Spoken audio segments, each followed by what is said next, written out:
महाराष्ट्र में उद्धव सरकार गिरने का काउंटडाउन शुरू हो चुका है। बस कुछ ही घंटे और उद्धव ठाकरे की कुर्सी लगभग जाना तय माना जा रहा है। फिलहाल बीजेपी खेमे में इन्हीं खबरों की धूम है, क्योंकि चारों तरफ गोदी मीडिया से लेकर के हर तरफ यही खबरें दिखाई जा रही है प्रमुखता के साथ, और ये दावा किया जा रहा है कि बस कुछ ही घंटों में, कुछ ही देर में बस शिवसेना की सरकार गिरने वाली है, उद्धव सरकार की कुर्सी जाने वाली है। लेकिन बीच बीच में क्लाइमेक्स भी आता जा रहा है। महाराष्ट्र के सियासी गलियारों में उठी खलबली अब और भी ज्यादा तूल पकड़ चुकी है।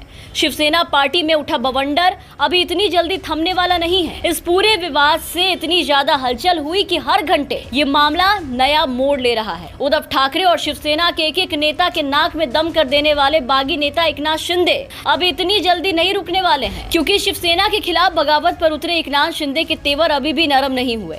37 से ज्यादा पार्टी विधायकों के समर्थन मिलने का दावा करने वाले शिंदे अब दल बदल विरोधी कानून को भी चुनौती देने के लिए तैयार है।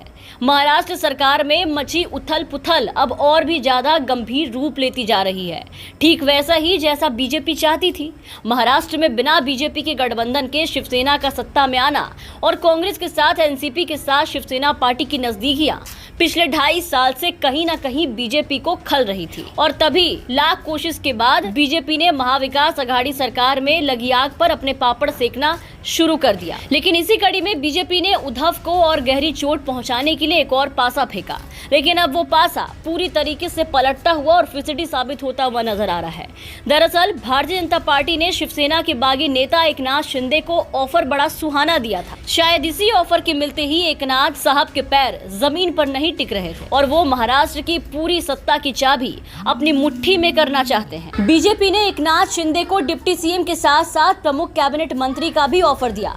बीजेपी ने एकनाथ शिंदे को ऑफर दिया कि अगर वो बागी विधायकों के साथ बीजेपी की सरकार बनाते हैं तो उन्हें डिप्टी सीएम का पद दिया जाएगा, और इसके साथ ही उनके साथ ही बागी विधायकों को भी कैबिनेट में कई अहम मंत्रालय भी दिए जाएंगे। बीजेपी के इस ऑफर के मिलते ही एकनाथ के बगावती सुर और भी ज्यादा पक्के हो गए। लेकिन एकनाथ का बीजेपी को सत्ता में लाने का रास्ता इतना आसानी से साफ होता नहीं दिख रहा, क्योंकि उद्धव ठाकरे भी अब अपनी ओर से एड़ी चोटी का जोर लगा रहे हैं, और उद्धव के विधायक भी वापस से उद्धव सरकार के पास आ रहे हैं और उद्धव सरकार के साथ पूरी वफादारी निभाने की बात कर रहे हैं। उद्धव सरकार ये साबित भी कर रहे हैं कि मुख्यमंत्री के तौर पर मौजूदा हालात में सीएम पद के लिए वही एकमात्र सही उपाय है।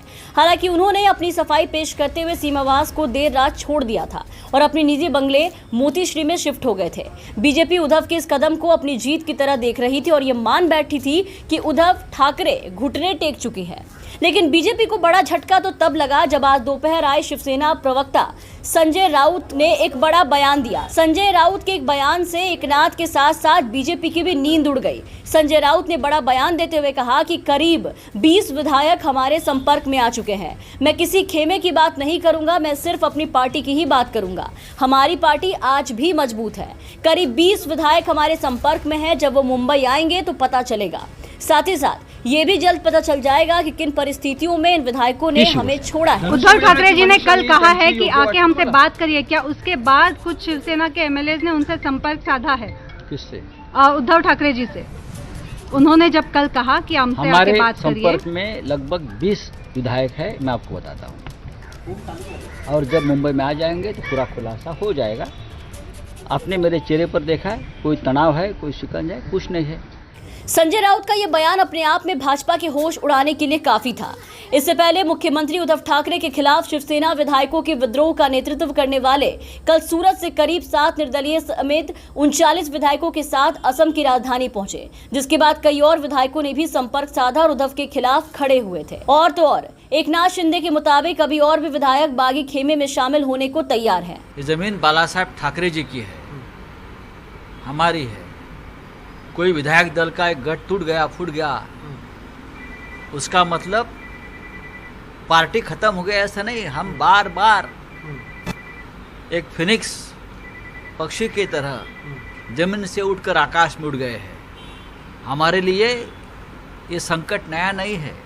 56 साल से हम संघर्ष करते आए हैं। लेकिन संजय राउत ने एक बार फिर पलटवार करते हुए सीधे सीधे बागी हुए सभी विधायकों को और महाराष्ट्र से बाहर जाकर गुप्त मीटिंग कर महाविकास अघाड़ी सरकार गिराने की प्लानिंग कर रहे हैं विधायकों को चेता दिया और ये चेतावनी दी कि उन्हें लौट कर वापस तो महाराष्ट्र में ही आना है।